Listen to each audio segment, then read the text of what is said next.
ഈ വേദിയിലും സദസ്സിലും സന്നിഹിതരായിട്ടുള്ള പ്രിയമുള്ള സഖാക്കളെ, സുഹൃത്തുക്കളെ, കേരള രാഷ്ട്രീയത്തിലെ കിസിഞ്ചർ എന്ന അപരനാമധേയത്തിന് അർഹനായി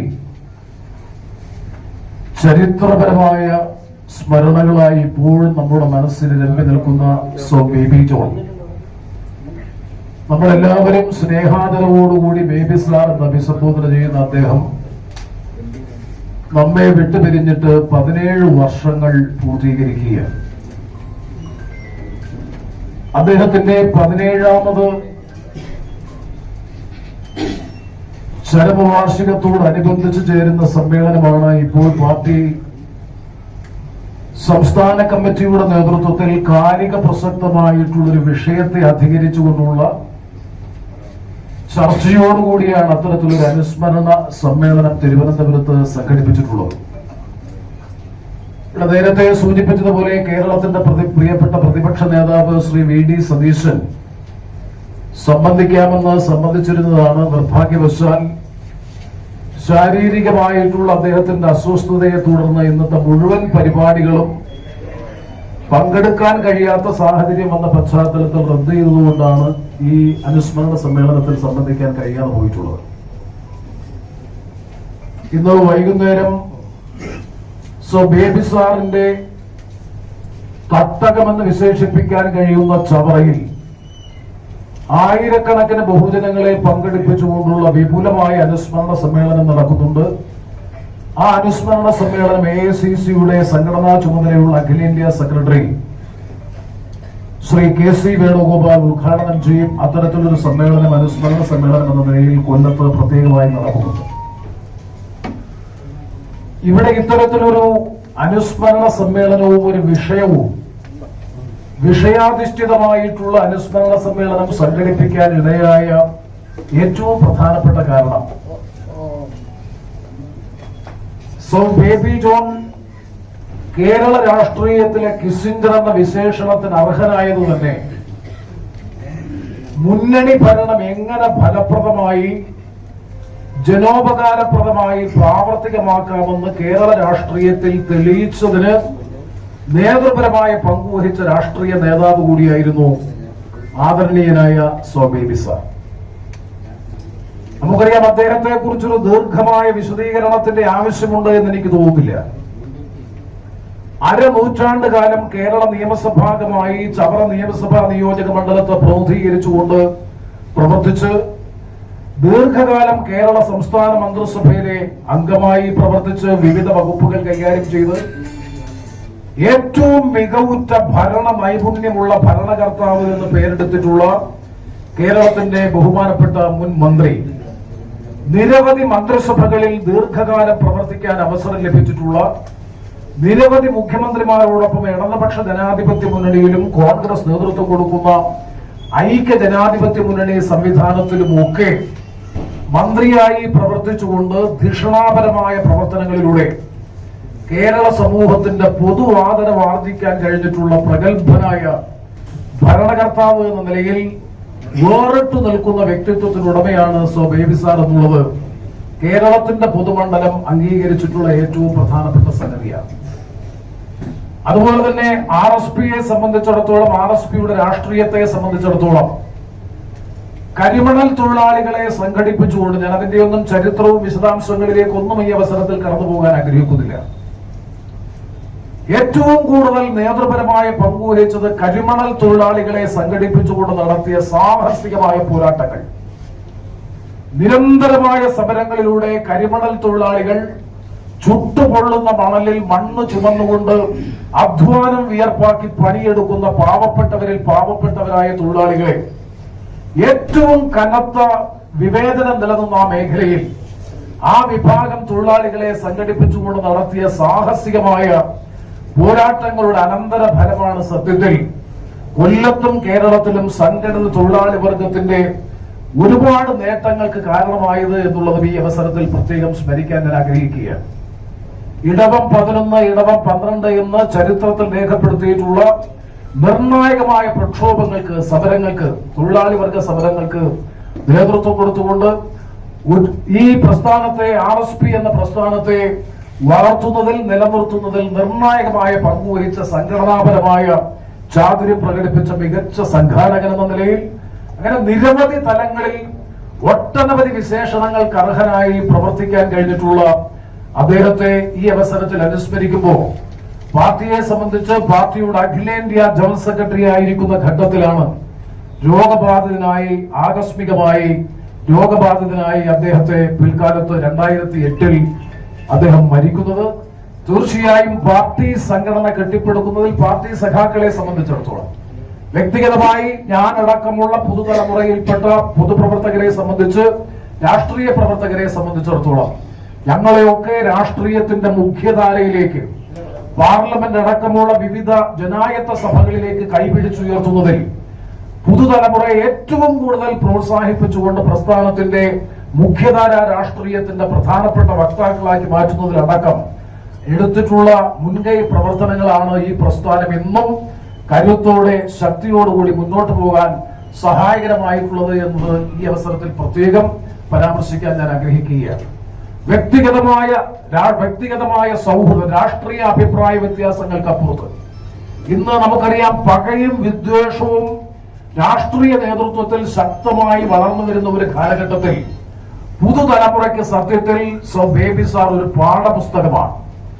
അതിനിശിതമായി നിയമസഭയ്ക്കകത്ത് വിമർശനത്തിന്റെ കൂരമ്പുകൾ ചെയ്യുമ്പോഴും അതിശക്തമായി പ്രതിപക്ഷത്തായാലും ഭരണകക്ഷിയിലായാലും പ്രതികരിക്കുമ്പോഴും രാഷ്ട്രീയ രംഗത്ത് നിലനിർത്തേണ്ടുന്ന വ്യക്തിഗതമായിട്ടുള്ള സൗഹൃദങ്ങൾ 100% നിലനിർത്തുകയും പരസ്പര വിശ്വാസത്തോടും സഹകരണത്തോടും കൂടി എല്ലാവരെയും സഹായിക്കാനുള്ള ഉദാത്തമായ പ്രവർത്തന ശൈലി കേരള രാഷ്ട്രീയത്തിൽ രൂപപ്പെടുത്തിയെടുക്കുന്നതിലും അദ്ദേഹം നിർണായകമായ പങ്കുവഹിച്ചിട്ടുണ്ട് എന്നുള്ളത് ഈ അവസരത്തിൽ പ്രത്യേകം സ്മരിക്കാൻ ഞാൻ ആഗ്രഹിക്കുകയാണ്. ഞാൻ എല്ലാ കാര്യങ്ങളിലേക്കും വിശദീകരിച്ചു പോകുന്നില്ല. മികവുറ്റ സംഘാടകൻ, തൊഴിലാളി വർഗ സമരങ്ങൾക്ക് നേതൃത്വം കൊടുത്തുകൊണ്ട് വർഗസമരത്തിന്റെ ശക്തനായ വക്താവായി പ്രയോക്താവായി കേരള രാഷ്ട്രീയത്തിൽ നിറഞ്ഞു നിന്ന മികച്ച വ്യക്തിത്വം അല്ലെങ്കിൽ സമര പോരാളി, അതിനുമപ്പുറത്തേക്ക് കേരളം കണ്ട ഏറ്റവും മികവുറ്റ ഭരണാധികാരി എന്ന വിശേഷണത്തിന് അർഹനായിട്ടുള്ളയാൾ, അതിനുമപ്പുറത്ത് നിയമസഭാംഗം എന്ന നിലയിലുള്ള അദ്ദേഹത്തിന്റെ പെർഫോമൻസ് അത്ഭുതത്തോടു കൂടിയാണ് കേരള നിയമസഭ ബേബി സാറിന്റെ ഇടപെടലുകൾ, ഇന്റർവെൻഷൻസ് നോക്കിക്കണ്ടിട്ടുള്ളത്. കാരണം ഒരു നിയമസഭാ സാമാജികൻ എന്ന നിലയിൽ സങ്കീർണമായിട്ടുള്ള പ്രശ്നങ്ങളിലൊക്കെ കൃത്യമായ ഇടപെടൽ നടത്തിക്കൊണ്ട് കൗൾ ആൻഡ് ഷട്ടർ ഉൾപ്പെടെയുള്ള പാർലമെന്ററി ജനാധിപത്യ പ്രക്രിയയുടെ ആധികാരികമായിട്ടുള്ള അതോറിറ്റി എന്ന് വിശേഷിപ്പിക്കാൻ കഴിയുന്ന കൗൾ ആൻഡ് ഷട്ടർ ഉൾപ്പെടെയുള്ള പുസ്തകങ്ങൾ ഉയർത്തിപ്പിടിച്ചുകൊണ്ട് കൃത്യമായ നിരീക്ഷണങ്ങൾ നടത്തി പലപ്പോഴും ഗവൺമെന്റുകളെ പ്രതിരോധത്തിലാക്കാനും ഗവൺമെന്റിലായിരിക്കുമ്പോൾ ഗവൺമെന്റിനെ സംരക്ഷിക്കാനും ഒക്കെയുള്ള ചടുലമായ അദ്ദേഹത്തിന്റെ നിയമസഭാ ഇടപെടലുകൾ ഈ അവസരത്തിൽ ഒരു പാർലമെന്ററി രംഗത്ത് മികവുറ്റ പാർലമെന്റേറിയൻ അല്ലെങ്കിൽ നിയമസഭാ സാമാജികൻ എന്ന നിലയിലും ഒക്കെ നടത്തിയിട്ടുള്ള പ്രവർത്തനങ്ങൾ ഞാൻ അടക്കമുള്ള പുതുതലമുറയെ സംബന്ധിച്ചിടത്തോളം പാഠമാണ് അല്ലെങ്കിൽ പാഠപുസ്തകമാണ് എന്ന കാര്യത്തിൽ ഒരു സംശയവും വേണ്ട. എല്ലാവരുമായും നല്ല സൗഹൃദവും സാഹോദര്യ ബന്ധവും അതുപോലെ തന്നെ പാർട്ടി സഖാക്കളെ സംബന്ധിച്ചിടത്തോളം ഒരു പ്രത്യാശയും പ്രതീക്ഷയും നൽകിക്കൊണ്ട് ഈ പ്രസ്ഥാനത്തെ റവല്യൂഷണറി സോഷ്യലിസ്റ്റ് പാർട്ടിയെ കെട്ടുറപ്പോടെ ഐക്യത്തോടുകൂടി സംഘടനാ രംഗത്തും രാഷ്ട്രീയ രംഗത്തും മുന്നോട്ട് നയിക്കുന്നതിലൊക്കെ നിസ്തുലമായ പങ്കുവഹിച്ച അദ്ദേഹത്തിന്റെ ജ്വലിക്കുന്ന ഓർമ്മകൾക്ക് മുമ്പിൽ ആദരവോടുകൂടി ഈ അവസരത്തിൽ സ്മരണാഞ്ജലി അർപ്പിക്കാൻ ഞാൻ ഈ അവസരം പ്രയോജനപ്പെടുത്തുകയാണ്. പാർട്ടിയുടെ അഖിലേന്ത്യാ ജനറൽ സെക്രട്ടറി ആയിരിക്കുന്ന ഘട്ടത്തിൽ സഖാവ് പ്രദീപ് കുമാർ ചൗധരിയോടൊപ്പം ദീർഘകാലം പ്രവർത്തിക്കാൻ എനിക്കിപ്പോഴും ഓർമ്മയുണ്ട്. 1996 ആദ്യമായി ഒന്നാം UPA 1996 ശ്രീ അടൽ ബിഹാരി വാജ്പേയിയുടെ ഗവൺമെന്റ് അധികാരത്തിലിരിക്കുന്ന ഘട്ടത്തിൽ അന്ന് ഒരു ബദൽ ഗവൺമെന്റ് രൂപീകരിക്കുന്നതിന് ദേശീയ രാഷ്ട്രീയത്തിൽ ചടുലമായ നീക്കങ്ങൾ നടന്നപ്പോ എനിക്കിപ്പോഴും ഓർമ്മയുണ്ട്. ആ ചടുലമായ നീക്കങ്ങൾക്ക് പിന്നിൽ ഒരു പ്രധാനപ്പെട്ട പ്രേരക ശക്തിയായി GK മൂപ്പനാരോടൊപ്പം അദ്ദേഹം ഡൽഹിയിൽ നടത്തിയിട്ടുള്ള ഇടപെടലുകളും ഈ അവസരത്തിൽ പ്രത്യേകം അനുസ്മരിക്കാൻ ഞാൻ ആഗ്രഹിക്കുകയാണ്. നിർഭാഗ്യവശാൽ വളരെ പെട്ടെന്നാണ് അപ്രതീക്ഷിതമായി ആകസ്മികമായി പാർട്ടിയുടെ അഖിലേന്ത്യാ പാർട്ടിയുടെ ജനറൽ സെക്രട്ടറിയായി പ്രവർത്തിച്ചുകൊണ്ടിരിക്കുന്ന കാലഘട്ടത്തിലാണ് ആകസ്മികമായ അസുഖം ബാധിച്ച് രോഗശയ്യയിലായി. പിൽക്കാലത്ത് ദീർഘകാലത്തെ ഇടവേളയ്ക്ക് ശേഷം അദ്ദേഹം നമ്മെ വിട്ടുപിരിയുന്നത്. ആ പ്രിയപ്പെട്ട സഖാവിന്റെ നേതാവിന്റെ, ഞാൻ നേരത്തെ സൂചിപ്പിച്ചതുപോലെ നമ്മളെല്ലാവരും ഏറ്റവും കൂടുതൽ സ്നേഹാദരവോടുകൂടി അഭിസംബോധന ചെയ്യുന്ന ബേബി സാറിന്റെ ദീപ്തമായ ജ്വലിക്കുന്ന ഓർമ്മകൾക്ക് മുമ്പിൽ ഒരിക്കൽ കൂടി ഈ അവസരത്തിൽ ആദരവ് അർപ്പിക്കാൻ, സ്മരണാഞ്ജലി അർപ്പിക്കാൻ ഞാൻ ഈ അവസരം പ്രയോജനപ്പെടുത്തുകയാണ്. ഈ യോഗത്തിൽ നേരത്തെ ഇവിടെ സൂചിപ്പിച്ചതുപോലെ, സ്വാഗത പ്രസംഗത്തിൽ പരാമർശിച്ചതുപോലെ വളരെ പ്രസക്തമായിട്ടുള്ള ഒരു വിഷയം ചർച്ച ചെയ്യണമെന്ന് ഞങ്ങൾ നിർബന്ധമായും ആഗ്രഹിച്ചു. അതിന്റെ അടിസ്ഥാനത്തിലാണ് ശ്രീ വി ഡി സതീശൻ ഉൾപ്പെടെ, ശ്രീ പന്ന്യൻ രവീന്ദ്രൻ ഉൾപ്പെടെയുള്ള പ്രമുഖരായിട്ടുള്ള നേതാക്കളുടെ സാന്നിധ്യം കൂടി ഈ ചർച്ചയിൽ, സംവാദത്തിൽ ഉണ്ടാകണം എന്ന് ഞങ്ങൾ ആഗ്രഹിച്ചത്. നമുക്കറിയാം, അതിലെ ഏറ്റവും പ്രധാനപ്പെട്ട ഘടകങ്ങളിൽ ഒന്ന് നിങ്ങൾക്ക് എല്ലാവർക്കും അറിയാം. ഈ അടുത്ത കാലത്താണ് ഭൂപരിഷ്കരണ നിയമവുമായി ബന്ധപ്പെട്ടുകൊണ്ട് കുട്ടനാടൻ പാടശേഖരങ്ങളിൽ ആദ്യമായി കൊയ്ത്തു നടന്ന ഭൂപരിഷ്കരണ നിയമത്തിന്റെ ഭാഗമായിട്ടുള്ള ഭൂമി നൽകിയതിനു ശേഷം ആദ്യമായി കൊയ്ത്തു നടന്നതിന്റെ 50ാമത് വാർഷികം നമ്മുടെ സംസ്ഥാനത്ത് ഔപചാരികമായി ആഘോഷിക്കുന്ന ഒരു അവസ്ഥയുണ്ടായി. സത്യത്തിൽ കേരളത്തിന്റെ ഭൂപരിഷ്കരണ നിയമം വേണ്ട രൂപത്തിൽ ചർച്ച ചെയ്യപ്പെട്ടിട്ടില്ല എന്നുള്ളതാണ് ഈ അവസരത്തിൽ സൂചിപ്പിക്കാൻ ഞാൻ ആഗ്രഹിക്കുന്നത്. അതിൽ ഏറ്റവും പ്രധാനപ്പെട്ട കാരണങ്ങളിൽ ഒന്ന്, നിർഭാഗ്യകരമെന്ന് പറയട്ടെ, കേരള ഭൂപരിഷ്കരണ നിയമം ഒരു ശരിയായ പോസ്റ്റ്മോർട്ടത്തിന് വിധേയമാക്കി കഴിഞ്ഞാൽ ആ കേരള ഭൂപരിഷ്കരണ നിയമം ഫലപ്രദമായി നടപ്പാക്കുന്നതിൽ പ്രഥമവും പ്രധാനവുമായ പങ്കുവഹിച്ചത് ഒരു സംശയവും വേണ്ട കേരളത്തിന്റെ മുൻ മുഖ്യമന്ത്രി ശ്രീ സി അച്യുതമേനോനാണ് എന്നുള്ളത് നിസ്തർക്കം സമ്മതിക്കേണ്ടതായിട്ട് വരും. ആ കാര്യത്തിൽ എടുത്തിട്ടുള്ള നിലപാടുകൾ ഞങ്ങളത് ചർച്ച ചെയ്യാനുള്ള പ്രധാനപ്പെട്ട കാരണം 1970 മുതൽ 77 വരെ കേരളത്തിന്റെ റവന്യൂ മന്ത്രിയായി പ്രവർത്തിച്ചിരുന്ന അദ്ദേഹം, പ്രഗത്ഭനായിട്ടുള്ള കേരളത്തിന്റെ റവന്യൂ മന്ത്രി എന്ന നിലയിൽ ബേബി സാർ ഈ കാര്യത്തിൽ എടുത്തിട്ടുള്ള പ്രവർത്തനങ്ങൾ സി അച്യുതമേനോനോടൊപ്പം ചേർന്ന് ഫലപ്രദമായ നിലയിൽ കേരള ഭൂപരിഷ്കരണ നിയമം പ്രാവർത്തികമാക്കുന്നതിൽ നിർണായകമായ നേതൃപരമായ പങ്ക് സഖാവ് സി അച്യുതമേനോനോടൊപ്പം, സഖാവ് ടി വി തോമസിനോടൊപ്പം അത് ഫലപ്രദമായ നിലയിൽ കേരളത്തിൽ പ്രാവർത്തികമാക്കുന്നതിന് നേതൃത്വം കൊടുത്തയാൾ കേരളത്തിന്റെ അന്നത്തെ റവന്യൂ മന്ത്രി ബേബി സാർ ആയിരുന്നു എന്നുള്ളത് ഈ അവസരത്തിൽ പ്രത്യേകം പ്രസ്താവ്യമാണ്. നിർഭാഗ്യകരമെന്ന് പറയട്ടെ, പലപ്പോഴും ഭൂപരിഷ്കരണ നിയമത്തെ സംബന്ധിച്ച് നമ്മൾ ചർച്ച ചെയ്യുമ്പോഴും അതിനെ സംബന്ധിച്ച് പ്രസംഗിക്കുമ്പോഴും ഒന്നും ഇത്തരം പേരുകൾ ഒന്നും തന്നെ പലപ്പോഴും പരാമർശിക്കപ്പെടാറില്ല എന്നുള്ളതാണ് വസ്തുത.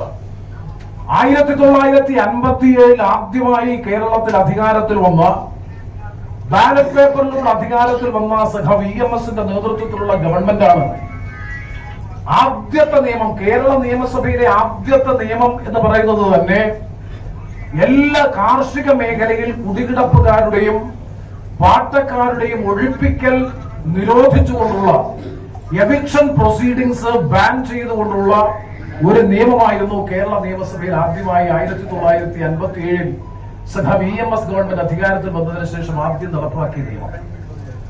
ആ നിയമം തീർച്ചയായും ശരിയായ ദിശാബോധം നൽകുന്നതായിരുന്നു. കാരണം കുടിയാന്മാരെ സംബന്ധിച്ചിടത്തോളം, പാട്ടക്കാരെ സംബന്ധിച്ചിടത്തോളം ഒരു കാരണവശാലും കാർഷിക ഭൂമിയിൽ നിന്ന് കുടിയൊഴിപ്പിക്കാൻ പാടില്ല എന്നാവശ്യപ്പെട്ടുകൊണ്ട് അന്ന് കൊണ്ടുവന്ന സഖാവ് EMSന്റെ നേതൃത്വത്തിൽ കൊണ്ടുവന്ന Kerala stay of eviction proceedings act 1957 1957 കുടിയൊഴിപ്പിക്കൽ നിരോധന നിയമമായിരുന്നു ആദ്യത്തെ നിയമമായി നിലവിൽ വന്നത്.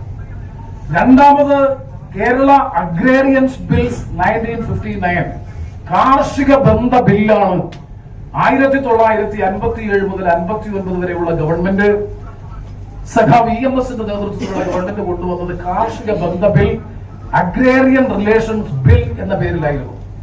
ഒരുപാട് ഘടകങ്ങൾ ഭൂപരിധി നിശ്ചയിച്ചുകൊണ്ട്, അതുപോലെ സ്ഥിരത ഉറപ്പുവരുത്തിക്കൊണ്ട്, ഒഴിപ്പിക്കൽ നിർത്തിവെച്ചുകൊണ്ടുള്ള നിരവധി നിർദ്ദേശങ്ങൾ ആ നിയമത്തിൽ ഉണ്ടായിരുന്നുവെങ്കിൽ പോലും ചരിത്രം പരിശോധിച്ചാൽ നിങ്ങൾക്കറിയാം ഈ നിയമങ്ങളൊന്നും തന്നെ പ്രാബല്യത്തിൽ വരാൻ കഴിഞ്ഞില്ല. കാരണം 1959 കേരള നിയമസഭ പാസാക്കിയ നിയമം 1960 രാഷ്ട്രപതി ഭേദഗതികളോടുകൂടി തിരിച്ചയക്കുകയും പിൽക്കാലത്ത് അത് സുപ്രീം കോടതി അടക്കം ഇടപെട്ടുകൊണ്ട് നിരാകരിക്കുകയും ചെയ്യുന്ന സ്ഥിതിയാണ് വന്നത്. അതിനുശേഷം 1963 സത്യത്തിൽ ശ്രീ ആർ ശങ്കറാണ് കേരള ഭൂപരിഷ്കരണ നിയമത്തിന് തുടക്കം കുറിച്ചത്. ശ്രീ ആർ ശങ്കറാണ് കേരള ലാൻഡ് റിഫോംസ് ആക്ട് ആദ്യമായി കേരള നിയമസഭയിൽ അവതരിപ്പിക്കുന്നത് 1963. അപ്പൊ 1957-59 കാലയളവിൽ കൊണ്ടുവന്ന കാർഷിക ബന്ധ ബിൽ, അഗ്രേറിയൻ റിലേഷൻസ് ബിൽ എന്ന പേരിൽ കൊണ്ടുവന്ന കാർഷിക ബന്ധ ബിൽ ഭരണഘടനയുടെ മൗലികാവകാശങ്ങളുടെ നഗ്നമായ ലംഘനമാണ് എന്ന് കണ്ടുകൊണ്ട് ബഹുമാനപ്പെട്ട സുപ്രീം കോടതിയും വിവിധ കോടതികളും നിരാകരിക്കുകയും രാഷ്ട്രപതി ഭേദഗതികളോടുകൂടി തിരിച്ചയക്കുകയും ഒക്കെ ചെയ്ത പശ്ചാത്തലത്തിൽ ഒരു ബിൽ പിന്നീട് വരുന്നത്, കേരള ലാൻഡ് റിഫോംസ് ബിൽ പിന്നീട് വരുന്നത് 1963. ശ്രീ ആർ ശങ്കറിന്റെ പേര് എങ്ങും സ്മരിക്കപ്പെടുന്നില്ല ഭൂപരിഷ്കരണ നിയമവുമായി ബന്ധപ്പെട്ട്. മാത്രവുമല്ല, ആ ബിൽ 17ാം ഭരണഘടനാ ഭേദഗതിയിലൂടെ ഇന്ത്യൻ പാർലമെന്റിൽ അന്നത്തെ ഭരണസ്വാധീനം ഉപയോഗിച്ച് 17ാം ഭരണഘടനാ ഭേദഗതിയിലൂടെ ഇന്ത്യൻ ഭരണഘടനയുടെ 9ാം പട്ടികയിൽ ഈ ബിൽ ഉൾപ്പെടുത്തിക്കൊണ്ട് ആ ബില്ലിനെ സംരക്ഷിച്ചു ശ്രീ ആർ ശങ്കറിന്റെ നേതൃത്വത്തിലുള്ള ഗവൺമെന്റാണ്. 1957-59 ഗവൺമെന്റിന്റെ കാലയളവിൽ കൊണ്ടുവന്ന ബില്ലിന് അങ്ങനെ ഒരു സംരക്ഷണം ഉണ്ടായിരുന്നില്ല. അപ്പൊ ഭരണഘടനയുടെ 9ാം പട്ടികയിൽ ഒരു ബിൽ ഉൾപ്പെട്ടാൽ മൗലികാവകാശങ്ങളുടെ ലംഘനം ബില്ലിലുണ്ട് എന്നതിന്റെ പേരിൽ ആ ബിൽ അസ്ഥിരപ്പെടുത്താൻ സുപ്രീം കോടതിക്കോ റിവ്യൂ ചെയ്യാനോ ഇടപെടാനോ കഴിയില്ല. അപ്പൊ ശരിക്കും Kerala land reforms act Kerala നിയമസഭയിൽ അവതരിപ്പിച്ച് പാസാക്കിയെന്ന് മാത്രമല്ല, ആ ബില്ലിന് ഭരണഘടനാപരമായ സംരക്ഷണ കവചം ഒരുക്കുന്നതിന് വേണ്ടി ഭരണഘടനയുടെ 9ാം ഷെഡ്യൂളിൽ ഉൾപ്പെടുത്തി അതിന് സംരക്ഷണ കവചം ഒരുക്കി നിലനിർത്തിയത് ശ്രീ ആർ ശങ്കറിന്റെ നേതൃത്വത്തിലുള്ള ഗവൺമെന്റ് 1964. 67-69 കാലയളവിൽ CPM-ന്റെയും CPI-യുടെയും നേതൃത്വത്തിലുള്ള സപ്തകക്ഷി ഗവൺമെന്റ് കേരളത്തിൽ അധികാരത്തിൽ വന്നപ്പോൾ ആ കേരള ലാൻഡ് റിഫോംസ് ആക്ടിൽ ഒരുപാട് ന്യൂനതകൾ ഉണ്ടായിരുന്നു. ഒരു സംശയമില്ല, കുട്ടനാടൻ പാടശേഖരങ്ങൾ ഉൾപ്പെടെയുള്ള സ്ഥലങ്ങൾ ഈ നിയമത്തിന്റെ പരിധിയിൽ ഉണ്ടായിരുന്നില്ല. ധാരാളം ന്യൂനതകൾ ഉണ്ടായിരുന്നു. ആ ന്യൂനതകൾ പരിഹരിച്ചുകൊണ്ട് കേരള ലാൻഡ് റിഫോംസ് ആക്ട് VMS-ന്റെ നേതൃത്വത്തിലുള്ള ഗവൺമെന്റ് 1967 അധികാരത്തിൽ വന്ന് 18 മാസങ്ങൾക്ക് ശേഷം രാജിവെക്കുന്നതിന് കേവലം 11-12 ദിവസങ്ങൾക്ക് മുമ്പാണ് കേരള ലാൻഡ് റിഫോംസ് ആക്ട് ഭേദഗതി നിയമം പാസാക്കിയത്. ആ ഗവൺമെന്റ് ആരോപണ പ്രത്യാരോപണത്തെ തുടർന്ന് ആ ഗവൺമെന്റ് അധികാരത്തിൽ നിന്ന് പോയി. 1969 സഖാവ് C അച്യുതമേനോന്റെ നേതൃത്വത്തിലുള്ള ഗവൺമെന്റ് അധികാരത്തിൽ വന്നു. 1970 മുതൽ 77 വരെ നമുക്ക് എല്ലാവർക്കും അറിയാം C അച്യുതമേനോന്റെ നേതൃത്വത്തിലുള്ള ഗവൺമെന്റ്. ആ ഗവൺമെന്റിന്റെ കാലയളവിലാണ് കേരള ലാൻഡ് റിഫോംസ് ആക്ട് ഭേദഗതിയോടുകൂടി പാസാക്കിയ ആ ബില്ലിന് കേന്ദ്ര ഗവൺമെന്റിൽ നിന്ന്, രാഷ്ട്രപതിയിൽ നിന്ന് അനുമതി വാങ്ങുന്നു. 1972 സഖാവ് ബേബി ജോൺ ആണ് കേരള ലാൻഡ് റിഫോംസ് ആക്ടിന്റെ അടുത്ത ഭേദഗതി നിയമം കേരള നിയമസഭയിൽ പൈലറ്റ് ചെയ്യുന്നു. മുഴുവൻ ചട്ടങ്ങളും ഒരു നിയമസഭ പാസാക്കിയതുകൊണ്ട് ഒരു കാര്യവുമില്ല. നിയമം പ്രാവർത്തികമാക്കണമെങ്കിൽ പ്രാവർത്തികമാക്കാൻ ആവശ്യമായിട്ടുള്ള റൂൾസ് ഫ്രെയിം ചെയ്യണം, ചട്ടങ്ങൾ ഉണ്ടാക്കണം, അനുബന്ധ വ്യവസ്ഥകൾ ഉണ്ടാക്കണം, റെഗുലേഷൻസ് ഉണ്ടാക്കണം, അതിനാവശ്യമായിട്ടുള്ള സ്ഥാപനങ്ങൾ ഉണ്ടാക്കണം, ലാൻഡ് ട്രൈബ്യൂണലുകൾ കോൺസ്റ്റിറ്റ്യൂട്ട് ചെയ്യണം, അപ്പലേറ്റ് അതോറിറ്റി കോൺസ്റ്റിറ്റ്യൂട്ട് ചെയ്യണം. ഈ നടപടിക്രമങ്ങൾ മുഴുവൻ പൂർത്തീകരിച്ചത്, ഞാൻ ആവർത്തിച്ച് പറയുന്നു, 1970 മുതൽ 77 വരെ കേരളത്തിൽ അധികാരത്തിലിരുന്ന C അച്യുതമേനോന്റെ നേതൃത്വത്തിലുള്ള ഗവൺമെന്റാണ് 1970 ജനുവരി മാസം 1-ാം തീയതി ഭേദഗതിയോടുകൂടി നിലവിൽ വന്ന ഭൂപരിഷ്കരണ നിയമം ഫലപ്രദമായ നിലയിൽ നടപ്പാക്കിയത്. അന്ന് റവന്യൂ വകുപ്പിന് നേതൃത്വം കൊടുത്തിരുന്നത് സഖാവ് ബേബി ജോൺ ആണ്, C അച്യുതമേനോനോടൊപ്പം എന്നുള്ളത് ഈ അവസരത്തിൽ അനുസ്മരിക്കാൻ വേണ്ടിയാണ് ഞാൻ ഇത്രയും പറഞ്ഞത്. ഞങ്ങളുടെ ചർച്ചയിൽ വരാൻ കാരണം, അന്ന് റവന്യൂ സെക്രട്ടറി ആയിരുന്ന ബഹുമാനപ്പെട്ട ശ്രീ CP നായർ സാർ അദ്ദേഹത്തിന്റെ സർവീസ് ഡയറിയിൽ എഴുതിയപ്പോഴാണ് കൂടുതൽ വെളിച്ചം കണ്ടത്. എത്ര റൂൾസ് റെഗുലേഷൻസ് രാത്രിയിൽ ഉറക്കം വിളച്ചിരുന്ന് സി അച്യുതമേനോനും ടി വി തോമസും ബേബി ജോൺ ഉൾപ്പെടെയുള്ളവർ നിരന്തരമായി നടത്തിയ നിയമനിർമ്മാണ പ്രക്രിയ, ചട്ടങ്ങൾ, റെഗുലേഷൻസ്, അതിന്റെ അടിസ്ഥാനത്തിലുള്ള നിയമ സംവിധാനങ്ങൾ, ആ നിയമ സംവിധാനങ്ങളുടെ അടിസ്ഥാനത്തിൽ ആ കാലയളവിൽ മാത്രം 12,93,137 ജന്മാവകാശത്തിനുള്ള അപേക്ഷകൾ അനുവദിച്ചു, പൂർത്തീകരിച്ചു. 3,60,431 പേർക്ക് കുടികിടപ്പ് അവകാശം നൽകി. ഞാൻ ഇത്രയും സൂചിപ്പിച്ചത് മറ്റൊന്നിനുമല്ല, ഈ കേരള ഭൂപരിഷ്കരണ നിയമം നിയമസഭ പാസാക്കി അംഗീകരിച്ച് നിലവിൽ വരുമ്പോഴോ ഇതുമായി ബന്ധപ്പെട്ട ചട്ടങ്ങൾ രൂപീകരിച്ച് നടപ്പാക്കുന്ന ഘട്ടത്തിലോ, അതുപോലെ തന്നെ ഇത് നടപ്പാക്കിയതിന്റെ പ്രയോജനം സാധാരണക്കാർക്ക് കൊടുക്കുന്ന ഒരു ഘട്ടത്തിൽ പോലും കേരളത്തിൽ CPM-ന്റെ നേതൃത്വത്തിലുള്ള മന്ത്രിസഭയോ ഗവൺമെന്റോ അധികാരത്തിലിരുന്നിട്ടില്ല. ഈ നടപടി അതുകൊണ്ടാണ് ഞങ്ങൾ ആകെ ഒരു പുനർവായന, ഒരു ചർച്ച ഭൂപരിഷ്കരണ നിയമത്തെ സംബന്ധിച്ച് ഉണ്ടാകണം എന്ന ഒരു കാഴ്ചപ്പാടിന്റെ കൂടി അടിസ്ഥാനത്തിലാണ് എന്റെ അഭിപ്രായത്തിൽ. മാത്രമല്ല 1957 ആദ്യത്തെ ഒഴിപ്പിക്കൽ നിയമം പാസാക്കിയതിനു ശേഷം ഒരു ഭൂപരിഷ്കരണ നിയമം ഉണ്ടാക്കുന്നതിന് വേണ്ടി രൂപീകരിച്ച കമ്മിറ്റിയുടെ കൺവീനർ സി അച്യുതമേനോനായിരുന്നു. ആ സി അച്യുതമേനോനാണ് പിന്നീട് ഇതിന്റെ ഊടും പാവും നൽകി ഈ നിയമനിർമ്മാണ പ്രക്രിയയ്ക്ക് രൂപം നൽകിയത്. അത് പ്രാവർത്തികമാക്കിയത് ഏറ്റവും കേരള രാഷ്ട്രീയത്തിലെ മികവുറ്റ ഭരണകർത്താവ് എന്ന് വിശേഷിപ്പിക്കാൻ കഴിയുന്ന ബേബി ജോൺ ആയിരുന്നു എന്നുള്ളത്, റവന്യൂ മന്ത്രി ബേബി സാർ ആയിരുന്നു എന്നുള്ളത് അഭിമാന ബോധത്തോടുകൂടി ഈ അവസരത്തിൽ അനുസ്മരിക്കാൻ ഞാൻ ആഗ്രഹിക്കുന്നു. ഞാൻ ദീർഘിപ്പിക്കുന്നില്ല. ഈ അടുത്ത 2022 കെ പ്രകാശ് ബാബു, CPI-യുടെ assistant secretary K Prakash Babu, ഇപ്പോൾ അദ്ദേഹം അസിസ്റ്റന്റ് സെക്രട്ടറി അല്ല, അദ്ദേഹം ഇതുമായി ബന്ധപ്പെട്ട് ഒരു പുസ്തകം രചിച്ചിട്ടുണ്ട്. സി അച്യുതമേനോനെ സംബന്ധിച്ച് കേരളത്തിന്റെ വികസന ശില്പി എന്ന പേരിൽ പ്രസിദ്ധീകരിച്ചിട്ടുള്ള പുസ്തകത്തിൽ വളരെ വ്യക്തമായി ഒരു കാര്യം രേഖപ്പെടുത്തിയിട്ടുണ്ട്. വേണ്ട രൂപത്തിൽ മാധ്യമ ലോകം ശ്രദ്ധിച്ചോ എന്നതിനെ സംബന്ധിച്ച് എനിക്കറിയില്ല. കേരളത്തിന്റെ മുഖച്ഛായ മാറ്റിയ വികസന നയം, ഭൂപരിഷ്കരണവും ലക്ഷം വീട് പദ്ധതിയും എന്ന ചാപ്റ്ററിലാണ്, അധ്യായത്തിൽ ശ്രീ കെ പ്രകാശ് ബാബു ഇങ്ങനെയാണ് അതിനെ വിലയിരുത്തിയിട്ടുള്ളത്. സംസ്ഥാനത്തുടനീളം പട്ടയമേളകൾ സംഘടിപ്പിച്ചുകൊണ്ട് ഭൂമി വിതരണം സർക്കാർ സുഗമമാക്കി. അച്യുതമേനോൻ ഗവൺമെന്റിന്റെ കാലഘട്ടമാണ്. നിയമം മൂലം സർക്കാർ മിച്ചഭൂമിയായി ഏറ്റെടുത്ത ഭൂമി നിയമാനുസൃതം ഭൂമിയില്ലാത്ത പാവപ്പെട്ടവർക്ക് വിതരണം ചെയ്യുന്നതിനുള്ള നടപടികൾ സംസ്ഥാനത്ത് വ്യാപകമായി നടക്കുമ്പോൾ ആ മിച്ചഭൂമിയിൽ അതിക്രമിച്ചു കയറി പാർട്ടി പ്രവർത്തകരെ കൊണ്ട് വളഞ്ഞുകെട്ടാനും വേലികെട്ടി കൈവശപ്പെടുത്താനും നിയമാനുസൃതമുള്ള മിച്ചഭൂമി വിതരണത്തെ തടസ്സപ്പെടുത്താനും അന്നത്തെ പ്രതിപക്ഷ പാർട്ടികൾ നടത്തിയ ഹീനമായ ശ്രമത്തെ കേരളീയ ജനത അവജ്ഞയോടുകൂടി തള്ളിക്കളഞ്ഞു. ജന്മിത്വമെന്ന സമ്പ്രദായത്തെ കേരളത്തിന്റെ രാഷ്ട്രീയ ഭൂപടത്തിൽ നിന്ന് ശാശ്വതമായി ഒഴിവാക്കാൻ സി അച്യുതമേനോന്റെ നേതൃത്വത്തിലുള്ള ഗവൺമെന്റ് കഴിഞ്ഞു. ഇത് 1970-77 കാലയളവിൽ അന്ന് നടന്ന മിച്ചഭൂമി സമരവുമായി ബന്ധപ്പെട്ടുകൊണ്ട്, കാരണം ഒരു ഭാഗത്ത് മിച്ചഭൂമി കണ്ടെത്തി ഭൂരഹിതരായിട്ടുള്ള കർഷക തൊഴിലാളികൾക്കും പാവപ്പെട്ടവർക്കും ഭൂമി കൊടുക്കുന്നതിന് വേണ്ടി ഞാൻ നേരത്തെ സൂചിപ്പിച്ചു 12 ലക്ഷത്തിലധികം 3 ലക്ഷത്തിലധികം കൊടുക്കുമ്പോൾ മറുഭാഗത്ത് പ്രക്ഷോഭങ്ങൾ. ചുരുക്കി പറഞ്ഞാൽ ഞാൻ ഒറ്റ കാര്യം പറഞ്ഞ് അവസാനിപ്പിക്കാം. KCS മണി, രക്തസാക്ഷികൾ സിന്ദാബാദ് എന്നൊരു സിനിമ കണ്ടപ്പോൾ ഞങ്ങളൊക്കെ ഞെട്ടി.